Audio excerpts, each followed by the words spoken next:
How about we do a podcast intro?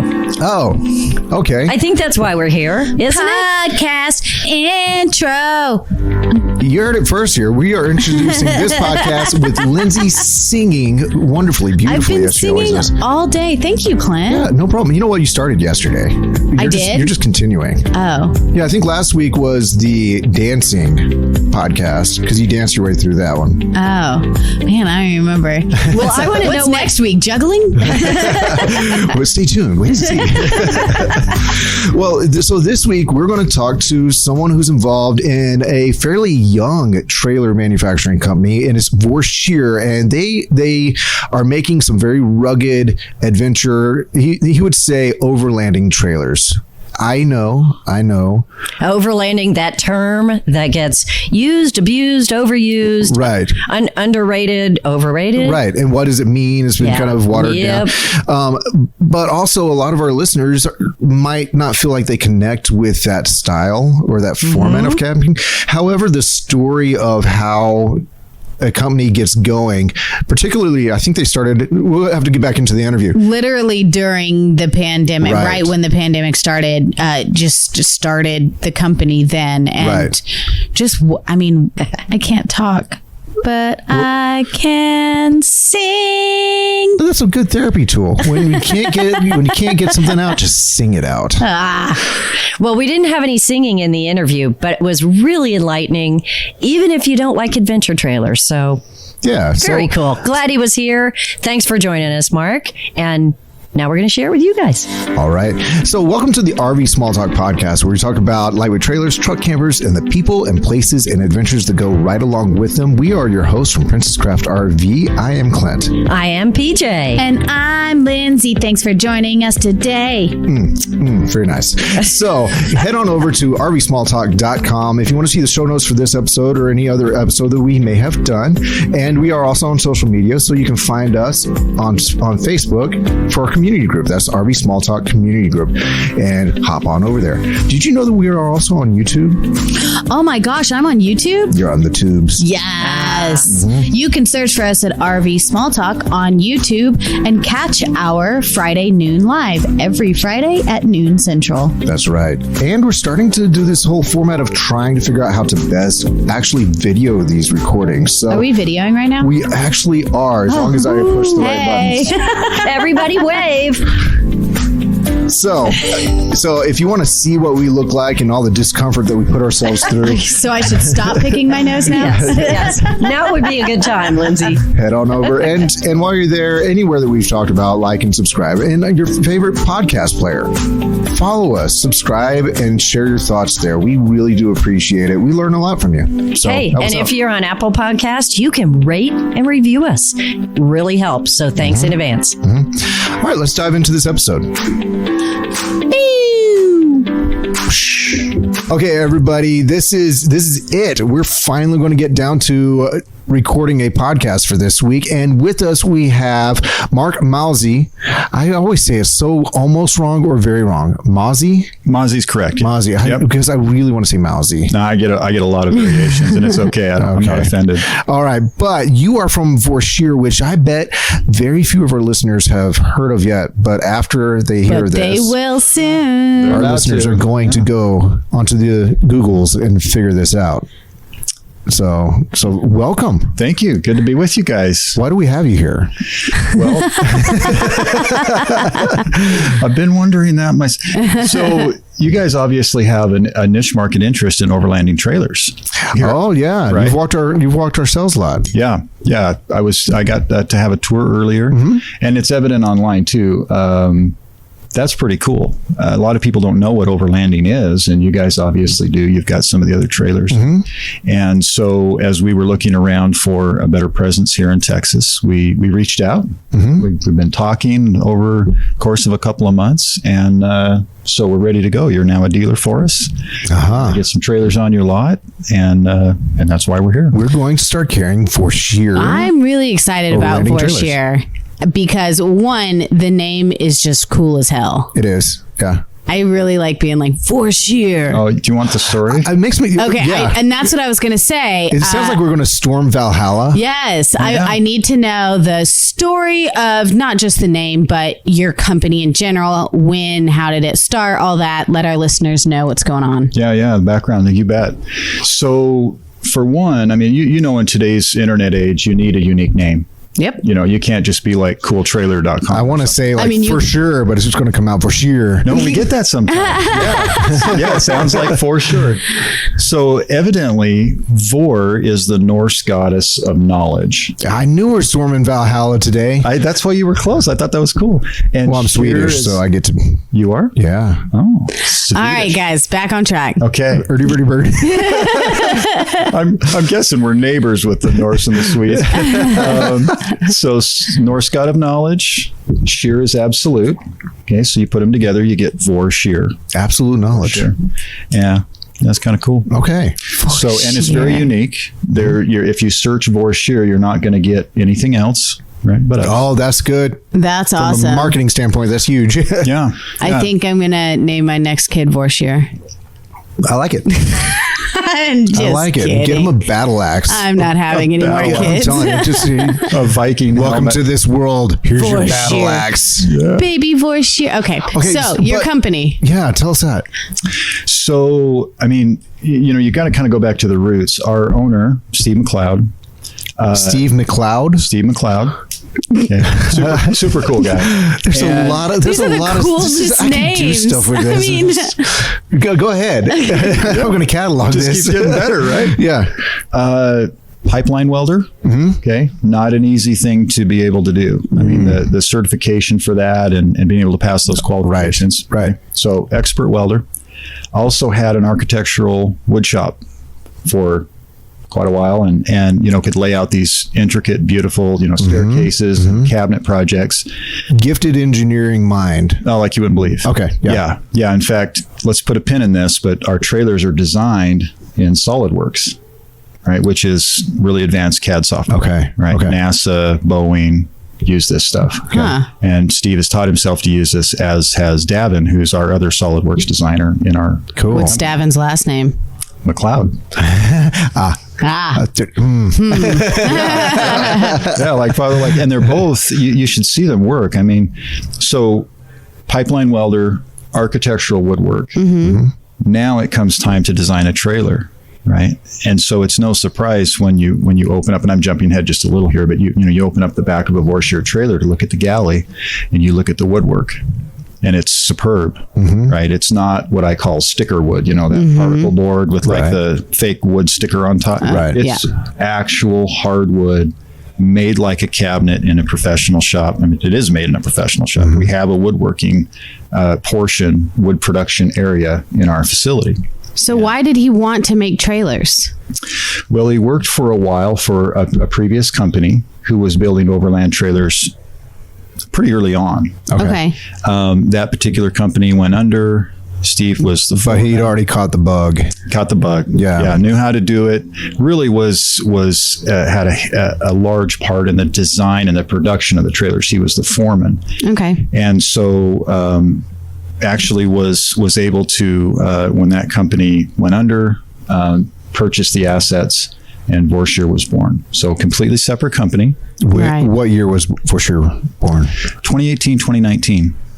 What a time from Baby a timing. Vorsheer, right? And timing is crazy. And times were good in 2018, 2019. I don't even remember 2018. It seems like 20 years ago now. It was a good dream. Kind of a blur. Right. Yeah, I think it's a blur for most of us. Right. Well, and seriously, like you think about, people are talking about supply chain issues now. Well, guess what was happening in 2019, right? Like we all know, COVID was just getting started. So Vorsheer's been dealing with supply chain challenges almost From inception. That's all you know. Yeah. Like if that's the only problem we have, like no big deal. Right. Which is a different mindset. From Yes, than the companies who had it. big behemoth established brands. Yeah. Because they were all, I forget the term right now, but it's basically on time. You don't have any inventory in stock. It's what do they call that? Just-in-time That's manufacturing. it. Yeah. That's it. And some of the, like Toyota and Ford pioneered a lot of that, or Yes. at least I guess modeled it. I don't know if they pioneered it, but the concept for sure your listeners who don't know, just-in-time, literally you could have a situation where, like, let's say at Ford, the semi-truck pulls out at the dock, or pulls up at the dock. You unload Components, whatever components, wheels, and they never go onto a shelf. They go right onto the assembly line Exactly. and immediately installed on Exactly. a truck. Right. So you're not inventorying and storing things.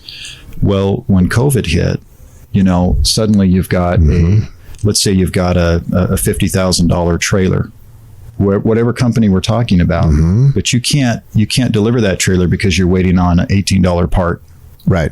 Right. That's kind of a problem. Yep. So if you can get ahead on those parts and get some inventory on the shelves, and I think most manufacturers now have seen this, and they know that in our current situation, just-in-time manufacturing is out of the window. When you don't know, with COVID, we had certain parts that come, internationally, and one of our components, the timber and suspensions, come out of Canada. Well, Oh yeah, they're just right over there, but there's politics. Borders closed. Right. You're not getting them. Now what do you do? Yeah. So what do you do? Well, that's an interesting story. So Steve actually, he's very intuitive and he pays attention, and he actually had the foresight to see that we were going to probably experience some supply chain problems, and went out on a limb and purchased enough timber and suspensions at the time. At the time, Yeah. it was kind of painful, right? It was like, oh, we don't want to have to do this. Wrote the check, and those suspensions carried Vorsheer through some of the difficulty. That was one of the key components that other manufacturers couldn't get. Yeah. Well, we had some on the shelf, and they were like gold for those months that we had enough to continue producing. Yeah. Can you, for our listeners who are really learning about your product for the first time, can you give us a audible description of what you guys make and bring to the market? Yeah, great because question. we haven't really gone there yet. They've heard your name. Yeah, they've heard what are we talking about here? This mythology that's starting to develop around your product. Yeah. But what is it? Tell us about this battle axe. Yeah, you got it. So we make a few different models of overlanding trailers. Okay, so what does that mean? Basically, this is a trailer that you can pull behind like a Jeep or a four-wheel drive through the mountains. They're meant to go off-grid, through rivers, over trails, kinds of things, places you would never dream of taking. Narrow, double track, even smaller pathways than you would say typical Forest Service fire roads. In some cases, yeah. Our XER model can be pulled behind a side-by-side, for example. Okay. So, side-by-side gets you somewhere between a Jeep and a four-wheeler. And for those who are listening, that's like an ATV. Yeah, like a Polaris. Yeah. Things like that.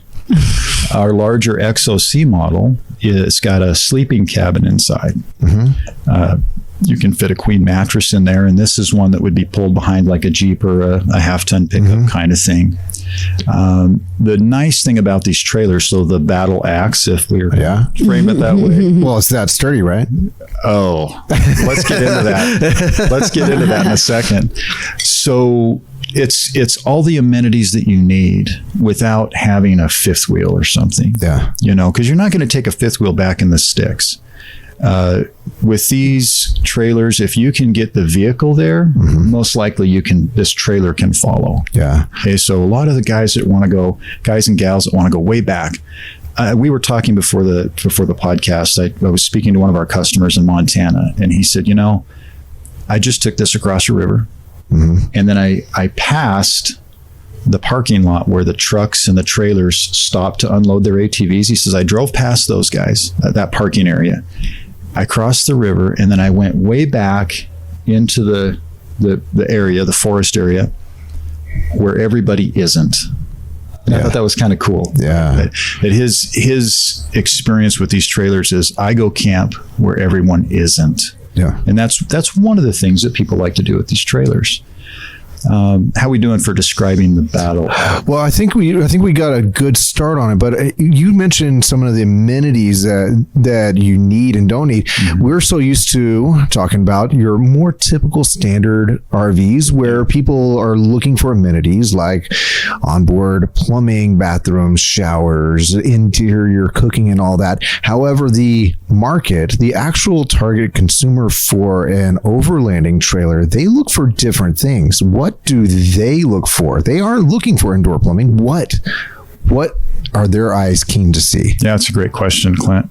So really, if you're going overlanding, you want to be in nature. Mm-hmm. Okay, you're not going that far into nature to spend the weekend in a fifth wheel on an iPad. Mm-hmm. Okay, you're going to be fishing, you're going to be hunting, you just love getting out. Yeah. So the amenities, you come to the back of the trailer, you open up the hatch, and you're going to have a galley. Okay. Right? You're going to have a sink. You're going to have a stove. You're going to have storage, a water tank underneath that holds, give or take about 30 gallons. The models vary a little bit. Did you say 30 gallons for that size trailer? Mm-hmm. Y'all, you're going to have to go on their website and see. Yeah, that's a lot. These are not big trailers. These are quote unquote a teardrop without really being in the shape of a tear. But they're small. I mean, just the sleeping quarters inside, but just so you guys know what we're talking about. We're talking a little camper with some cool stuff on it. Okay, picture Thor's hammer without the handle and wheels. Okay, so that's what they find in the galley. What else is What's this? What's up here in the front? So up in the front, gearboxes. Okay. So you got a good sized gearbox, and in front of the gearbox sits kind of your power station. Let's say it's where the batteries, charge controller, power inverter are centralized. Okay. That's also where you can hook up to shore power. Okay. So that's good because the XOC model that has the sleeping cabin has an available air conditioning unit. But that's something that you need to support with a generator or shore power. You've got a plug for that. You've also got an auxiliary plug for solar. So if you want to throw out some solar panels while you're camping, plug in. Great for that style of camping, by the way. Yeah. I love that because I've seen a lot of these smaller off-gridding, off-road campers that don't even have the option for 30 amp service. Right. It's not an option. And I always thought that was because I guess you just assume that you're going to be in the middle of nowhere and you're not going to plug in. But I want the option. Yeah, well, if I wanted to, I could. It's not uncommon for people who travel this way to go long distances as well. And they want to get to their main destination, maybe some BLM land somewhere way out there, some public land that's open. And they may have to travel for a couple nights to get there. It makes perfect sense in between that point A and point B that you may overnight at a place with power. Charge your batteries. Well, yeah, absolutely. Yeah. Because, the destination, the dream destination is way out there, but you got to get to the way out there first. Absolutely. And so I think that's very cool. Sorry. I sort of say in ways that you wouldn't expect, for example. So Border Patrol, in fact, to our Border Patrol friends out there, if this was you, I want to talk to you. Some years ago, when the company was younger, and before I was part of Vorsheer, we were contacted by Border Patrol, and they had agents that would go out because they had a section of border to patrol. Right. And it made sense for them to have a place to wash up. It's got a 12 volt powered propane fired heater, right? Okay. Warm up. It's also got a shower point. You could take a hot shower out in the field. Yeah. And so they had an interest in these because they could pull this behind their patrol vehicle and spend a night in the field if necessary, comfortably, instead of sleeping in the cab of the truck or something. Right. And be better at your job because you've rested, because you've been taken care of. That's right. That's right. We actually had a former law enforcement officer come into our facility, and he's like, I'd have killed to have one of these. He worked in California at the time. He said this would have been great for some of the things we were doing. It gave us a place if somebody needed first aid or something, we could administer that. He also, it was kind of funny, he says, plus these tough rails you guys weld on here, he's like, that's where I would handcuff them to have them until I could finish up with what we were doing. They might try and run, but they're going to be dragging it pretty. It's got wheels. Yeah, So Man. obviously the utilities there, you can throw, both models have or all of our models have a roof rack. And so you can put a rooftop tent up there or just gear if you want. So this one, the XCR, this does not have sleeping quarters inside of it. It is just a trailer with It's kind of a utility trailer. You put a Stuffed? rooftop tent on top, maybe? Yep, it's a gearbox trailer. Okay. Yeah. Okay. But it does have a galley that rolls out of the back. So you have like a kitchen area, you have storage. Yep. Picture Okay. what Mike Smith, who's been on our podcast before, what Mike Smith rolls with. Yeah.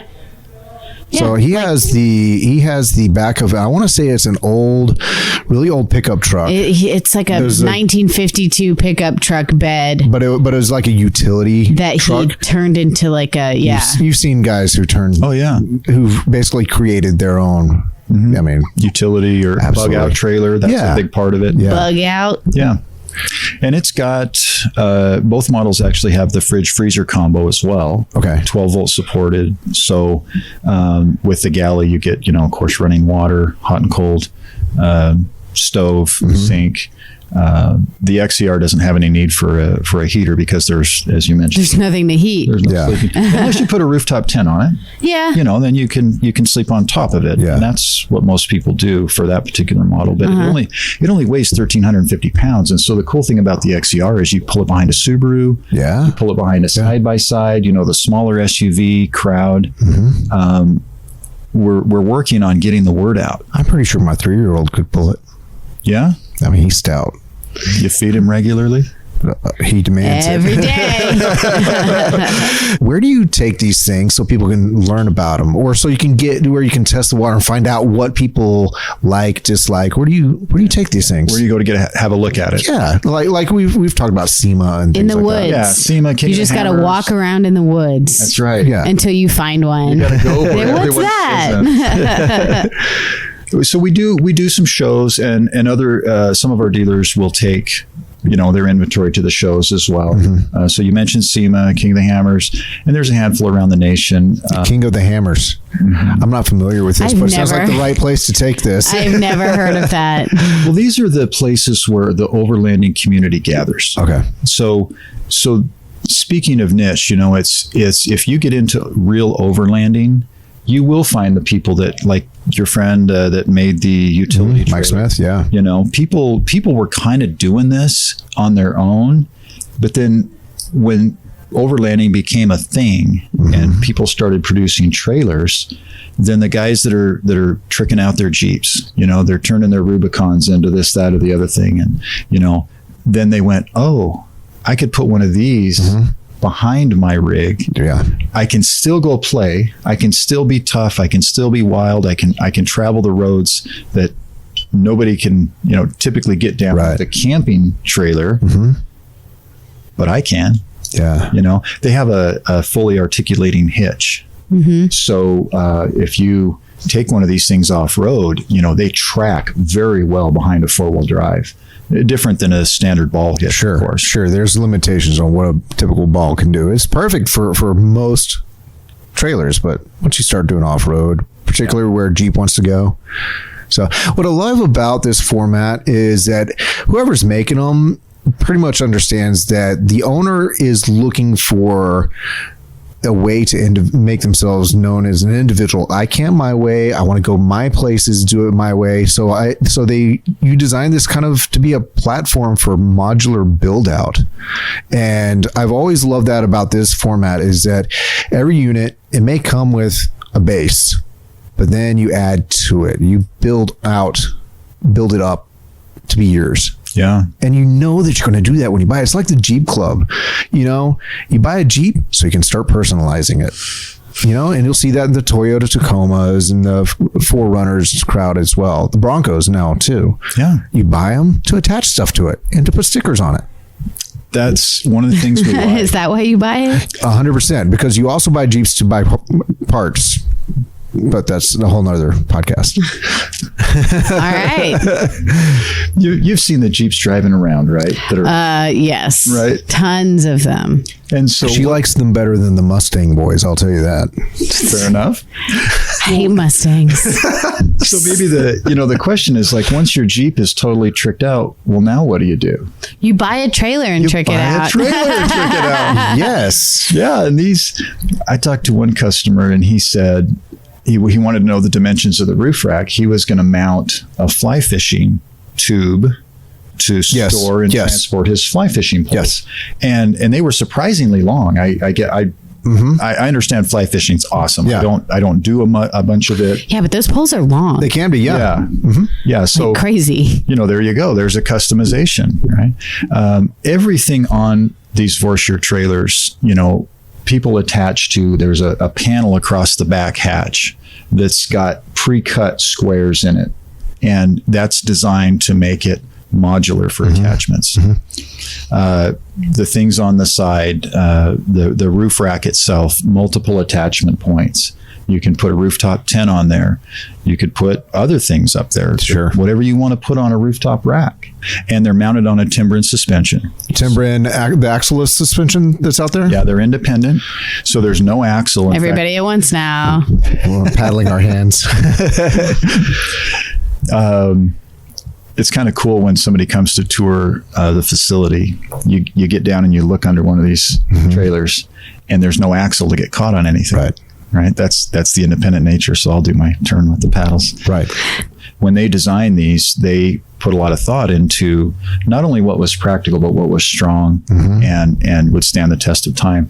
You go into the frame shop and sometimes you'll see a trailer where wiring is just kind of zip tied along the rail or something. Oh, yes, I have seen this. Yeah. You know what I'm talking? Yes. So you take that through the weeds and guess what happens, right? Your wires get pulled off. Electrified weeds. Electrified weeds. That's right. It's a party. It's a problem. The Forest Service does not like it. There's got to be It's a good band name. All right, we'll come up with a band. The Electrified Weeds. I think that we need a didgeridoo in the band, though. Okay, back to it. When you look at these frames, there's a tube welded through the cross members, right? A little tube section. Oh, this is what I've wanted to do with the flatbed trailer at the ranch so bad, but I digress. And that's where the wires pass through. Yeah. Right. So even that, now, does that take extra time for our welders to go and weld that tube through a cross member? Of course it does. I'm going to guess yes. Yeah, of course it does.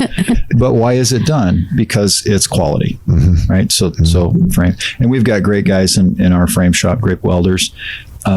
Now, next to the steel shop is our TIG shop, where the aluminum is processed. Tick shop? TIG. TIG. It's a very different way to melt metal to metal, but it's a beautiful thing. It's kind of how you weld aluminum. It's a skill I want to learn someday. What? I've never even heard of this. There's MIG and there's TIG and there's some other things. Even soldering is considered welding. Sorry. Okay. So joining, I guess welding in its basic form is just joining metals, two things together. Yeah. Typically through heat. I learned when my dad was had an old Lincoln arc welder, and when I was about 10, he cut me loose. He showed me how to kind of strike the rod. Oh my gosh! And just sort of said, "Here, have your fun." Your dad was a wild man. Let me loose with awesome. one of those. He was awesome for stuff like this. And so I don't consider myself a welder professionally. I've welded well enough to do my projects over the years. Things would stay together. Yeah. I can get it done. It's not pretty. I can get it done. My father-in-law is a very functional welder. Yeah, functional. It looks like blobs of boogers, but it holds together really well. It holds together. These guys, if you look at these welds, superb. Yeah. Superb. There's nothing more satisfying than those YouTube videos. There's some equally satisfying YouTube videos out there, but I really, for some reason, I can get lost watching someone weld up close, and I'm not a welder. But a satisfying weld is a satisfying weld. Yeah. Yeah, it's Clint, true. It's the weirdest thing I've ever heard. You're such a nerd. You're welcome. All right. So we talked about the tires, wheels, the suspension, the frame. What else? What about these walls and what's the roof? And so how's this going to hold up against the weather? Tell us how it's built up for this. So, marine grade plywood is used in most of the construction. And this is the kind of plywood that, you can take a piece of it and put it in a glass of water and walk away and come back and it's still just fine. Okay. I mean, this is, marine grade, right? It's meant to repel the elements and be durable. So that largely comprises the construction of the XOC. And then it gets a aluminum skin over the top of that. Yeah. Okay. So that's good to protect, from abrasion elements and so forth. Now we should probably announce this new model. Do you want to get into that? Yeah. The What's coming in? XCT. Yeah. So that's coming out 2022. Pretty cool trailer designed to hit, a mid-range price point. And that's somewhat yet to be determined. I don't want to name any numbers right now. Okay, now for those who are listening who don't know this scene, mid-range price point for a entry level or even a mid-level travel trailer that you're used to is not the same thing in the adventure trailer and overland trailer market.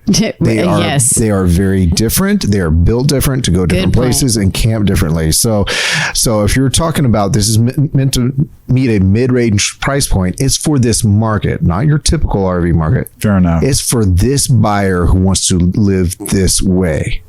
So mid-range. Yeah.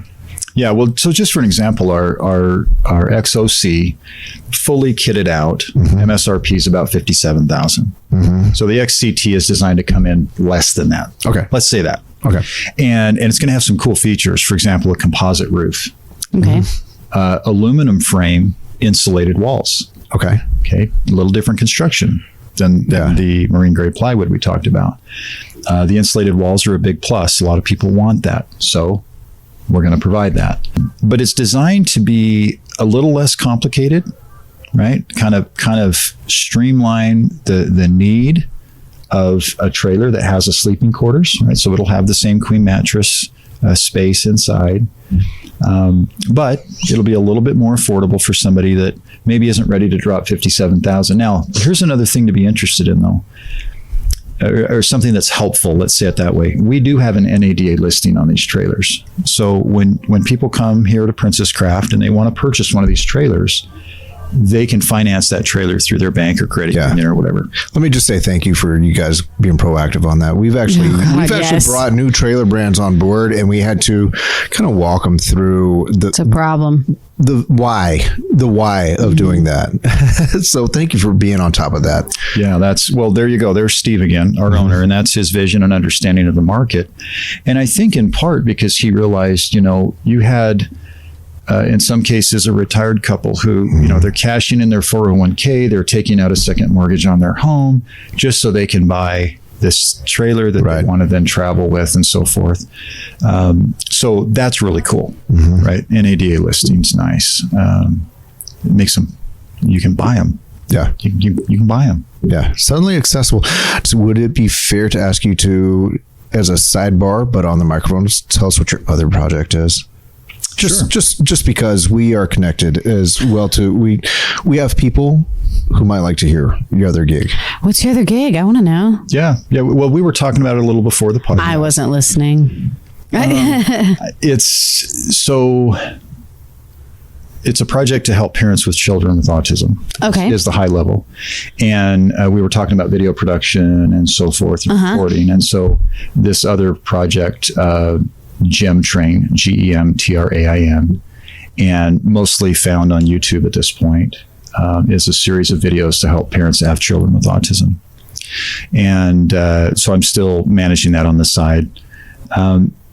Interestingly enough, Steve and I have done a few outreach things also.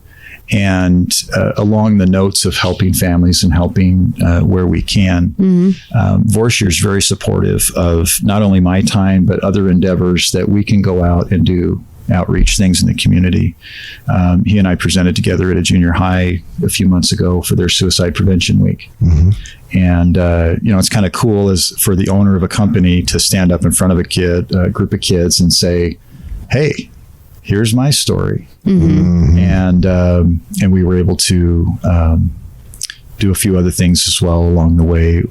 We have a program that we're involved in that we really like. It's called Building Beginnings. I hope they don't mind being mentioned and getting a shout out.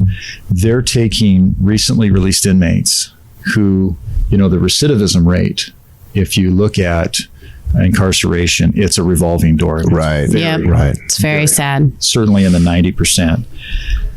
This program in Utah, where Vorsheer is based, will help recently released inmates get a place to live, a job, and transportation, which they have determined are 3 of the key factors to reducing that revolving door, that recidivism. I imagine so. Yeah. That's huge. And so we're getting more involved with we're very impressed with what we see with them, and we've been to visit a few times with what they're doing. You take those successes that you're starting to already reap for a young company, and then you start sewing them back in, and other people will start to be raised up as well. That's cool. Yeah, we're pretty stoked about it. That's really our culture, right? And I think part of it is because, I don't think Steve would mind me saying, life hasn't just handed him everything on it. He wasn't born with a silver spoon, and that's no discredit to his upbringing. I know his dad, fantastic, good people. But like me, my parents didn't have a lot. They loved me, but they didn't have a lot. And so, having different shops and different things along the way, and having really just some empathy for what it feels like maybe to have a failure, to hit a roadblock in your life, have a wall go up, and what do you do with that? Well, Steve has said, you pick up the pieces and you build something else. Right. And after having been through a few of those things, you look at people who are struggling different. Absolutely. Right. And you say, hey, maybe this isn't because you're just second class, or maybe this isn't, maybe what you need is just a chance that you haven't been given yet. Yeah. Well, maybe you did learn a lesson, but you need an opportunity to apply it. And this world isn't necessarily good at giving another opportunity to apply a lesson learned. Right. Well, it sounds like Princess Craft and Vorsheer have a lot in common in that respect. PJ is very big into doing stuff like that. When we went to what was it called? That shelter we went to, the alternative high school. Oh, yeah. And taught them how to work on their cars and stuff. Really? So anyway, you're doing great, Lindsay. That's so cool. This is an exciting partnership. I know. Well, to be honest, the past year or two, we haven't done a lot of the things that we used to do a lot of because this has just been too overwhelming. It's gotten harder. But that's not really an excuse. There are still other people who need our help, but PJ is very big into that stuff, and she's always looking for the next person or the next organization that we can get involved in. So very cool. Good for you guys. That's awesome. I didn't know that. So that is cool. Yeah. Steve and PJ should have a conversation. Welcome to the family. Yeah. I'm feeling a group hug coming on here. Oh, yay. Yeah, but don't make it awkward with a handshake in the middle. Oh, man. So you and your family, you camp. I bet that you've done some camping in your product, but your family is not small. So tell me about your love for camping and how this product looks to you, I don't know, maybe in your future. Well, yeah. So again, we were chatting a little bit earlier, and we presently have a motorhome because we have kids at home, but let me say this: a Vorsheer trailer actually does not exempt a family from taking this trailer out, and here's why. You put, let's say the XOC, for example, put mom and dad in the cabin, maybe a small child if you have younger kids. Okay, it's a queen mattress in there. Sure. And then the rooftop tent. That's right, where the kids want to be anyways, y'all. Yes, they still get their tent, their fun camping experience, but they're safe above you. And it's like a tree house to them. Oh, yeah. They love it. It's so much fun. But here's the best part. You wake up and it's small enough that it provides you with the necessities that you need. But you wake up, now it's time to get out of the trailer and go and be in nature. Go throw some rocks in the stream. Yeah. Go fishing. Shoot your bow and arrow. Do whatever you wanted, right? Yeah. This camper really is designed for people who want to be outside of their camper, Yeah. Yeah. which is a lot of the customers we have here. Yes.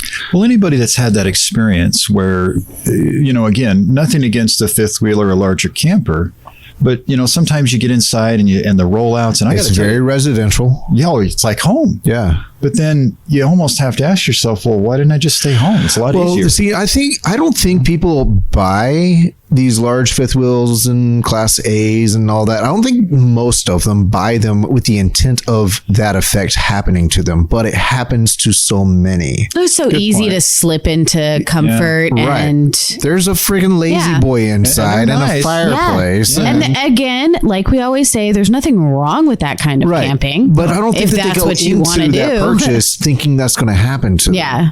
This is the vessel I'm going to use to get me to places to be more outdoorsy, but then Right. sometimes it doesn't Yeah. pan out. But whenever you're talking about this class, where you're talking overlanding trailers, you're definitely getting out of the thing. You're forced out of it.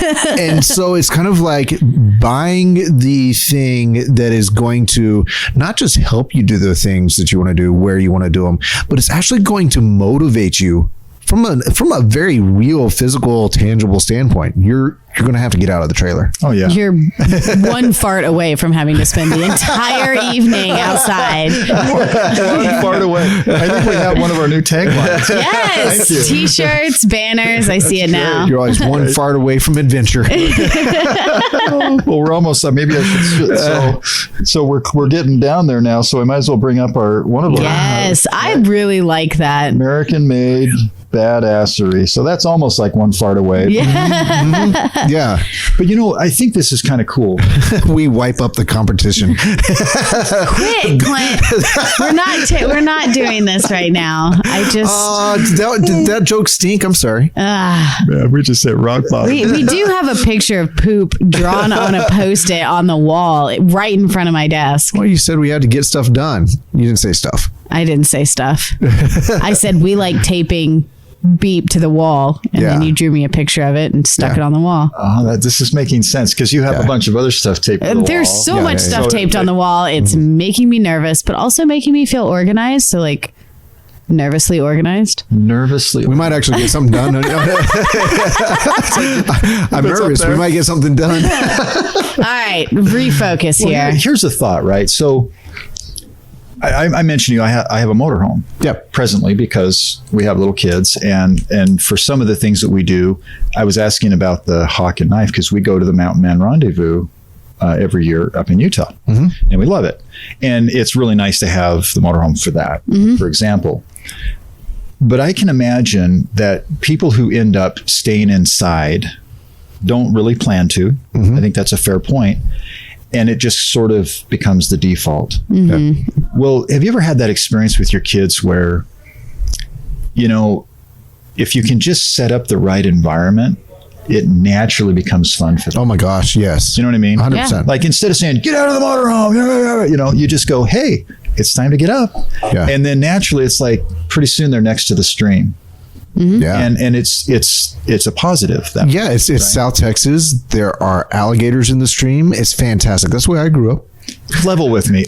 So I'm fairly new to Texas. Yeah. Are there really gators in the water? Absolutely. Yeehaw, yes. Oh, yes. All right. So what's the deal with gators? Like, how do you? They're adorable. They're adorable. I mean, with a bow and lipstick. No, in South Texas in particular, and in Houston area, you can have some marshy and swampy areas, especially in the coastal areas where the waters are mixing from the Gulf and the fresh water coming down. You definitely have areas where there are gators, and that's the area of Texas I grew up in. So that's where, growing up, if I was water skiing or canoeing or jet skiing or what have you, along the banks, you knew that there's a chance there's gators out there. Wow. So what do you do if you see a gator? Yeah. You go the other way.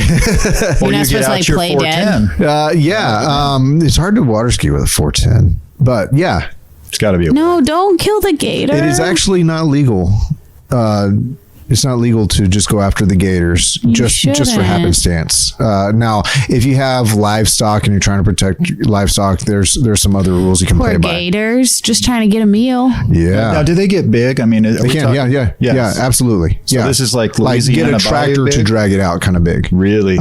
Wow, that'd be a problem. Do people do attacks occur? I mean, Not often. Not often. It's kind of like you hear the harrowing tales of bear attacks. You know, the percentage of bear attacks are so low that people will get struck by lightning way more often. okay, fair enough. So when Way it more often. happens, there's a lot of attention to it. Yes. but it's not. It's as an exciting common. thing, but Yeah. it's not going to happen to you. So if I come camping in Texas, I can go fishing and I don't have to worry that I'm going to get snatched by a gator. Not by No, gators. but what you have to worry Here it about comes. here, the real monster of Texas, is the mosquito. Oh yeah, Yeah. Way scarier than If you any could- alligator you could ever. mosquito. Play it one of two ways. You either bring extra packets of blood for transfusions to fill yourself He's back not up. even joking. Or you bring them as a lure and you just set them up, a couple yards away and let them attack the bag instead of you. People play it both ways, so you just pick your poison there. But DEET Fair enough. doesn't work. Yeah. Nothing will work. No bug screens work. Just deal with it. Mosquitoes, they're the worst. So I had a friend that is a Vietnam veteran, and he talked about the mosquitoes over there, and Yeah. and I think they gave them almost 100% DEET for their military issued That repellent. could not be good for you. I don't think it does. No. Trust me, I just not. can't imagine. I mean, neither are bullets, but it's Vietnam. Oh no. So, and no insensitivity to our Vietnam vets, honestly, but he said that the joke over there was they called it mosquito attractant. Yeah. Yeah, because they didn't care. It didn't care. Yeah. There's nothing you could do. They'd get on your face and lips would swell to the point you said you couldn't feel the canteen against your lips. Yeah. Stop. So pretty rough. Mosquitoes are the worst. They're the worst. Yeah. They're the worst. They're huge. Okay, Yeah. now, if it's Texas, right, you put a saddle on everything in Texas, right? So do people saddle these? The mosquitoes? Yeah, they're big enough to put a saddle on? Little baby down near saddle. the coast, you can just find a few saddles, but the horse flies down near the coast, you can actually pull a chuck wagon with. Cheap transportation. Yeah. Now, let's segue back, right? Let's talk So- about camping. If you are camping in Texas, we've mentioned all these critters and problems, right? It would be nice to crawl into a enclosed cabin. Nice segue, Mark. Yeah. Oh, I did that? Yeah. Okay, so there you go. Absolutely. You're going to hear out there that there's so many parks and campgrounds that won't let you go with your old campsite pop-up because they have bear restrictions and all that. Yes, there are a few, and oftentimes those restrictions on you taking a campsite pop-up, they're usually seasonal depending on the movement of the bear and what they can expect and all that. So I actually have to have this conversation often. I prefer the hard side. I really do. I like the format, but then you put a rooftop tent for the kids and they're like, well, now you can't go in these places because it's out of canvas side. You can probably camp really close by at a campground that will allow Have you to- ever had a problem of getting, because you have canvas on your trailer? Yeah, not at all. And we've definitely camped in bear country and we're just aware of it. And we use the bear storage boxes, for your provisions and food and stuff like that. You just try to be smart about it. It's just one of those things that somebody said on the internet one time, and then it's like, Well, and yet again, it comes back. There are more incidents of humans being hit by lightning than being attacked by bears. I don't want either of those things to happen to me. Well, I will say the lightning does sound more instantaneous. So if I had my druthers, And like you might get cool powers from it. Oh, there is that. There is that. All right. Well, Mark, I'm so sorry. I don't even know. I think I'm just as guilty as all present parties. Yeah. Can we blame this on you? Part of it. Are you going to come by whenever we get our first shipment of trailers from you guys? Are you going to be bringing them down? That'd be cool, wouldn't it? Yeah. Yeah, let's see what we can do. We want to make sure. So here's the thing. We've been assuming to some degree that people that buy these already know what they are. But there are going to be people that come on your lot and they're like, wait, what what's that? Yeah. Absolutely. And so we want you to have, now you guys already have a pretty good understanding of overlanding. So we're not going to need to do a lot there. But for sure, we want to be able to walk around the trailer and have you be able to walk around the trailer. And then you lift up the side door and you're like, what's that? Oh, that's an on-demand water heater. And this is a shower point. So you can stand here and take a shower, a hot shower with a Vorsheer trailer, right? And we want to make sure that you're... Y'all, he just said a big thing for the overland trailer market. That's not a small thing he just mentioned. Well, I can't wait to get one and check it out, open up all the doors, crawl inside of it, take a nap. Yeah, Queen Nap. Where about in Utah is your factory? And you're building a new factory, I think. So where will people find you if they're driving through the area? Yeah, Springville. Okay. So we don't do direct sales. Right. Now we're happy to, talk with people, and we get people that call and have questions. We try to refer people to our dealers. Oh, yeah. Because as we educate you and as you become familiar with the trailers, you're actually in the best position to help answer questions. Springville is about an hour south of Salt Lake for those that don't know Utah very well. It's a beautiful area, y'all. Oh, it's amazing. Yeah, I grew up in Washington State, my wife and I. Also a beautiful area. Yeah, it is. So pretty lucky to be right there in the heart of, we've got so much national forest that's available, largely because, steep mountains, and you can't really do anything else. You can't really build in a high desert. Yeah. So it's just kind of open, and, we do motorcycles as a family and ATVs and hiking, camping type stuff.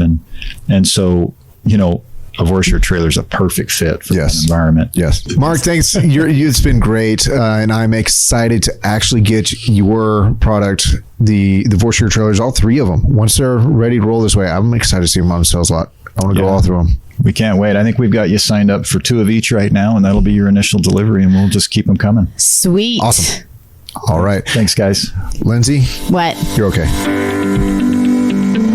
How was the interview with Mark? I got a t-shirt.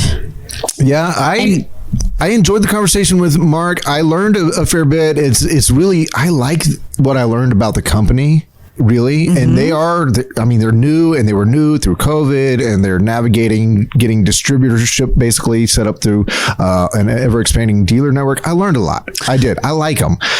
I feel like if I were to rate me as an interviewer for that interview, I would start by apologizing to all the listeners, because I went all over the place, and I influenced the other 2 people on the microphone to also go all over the place.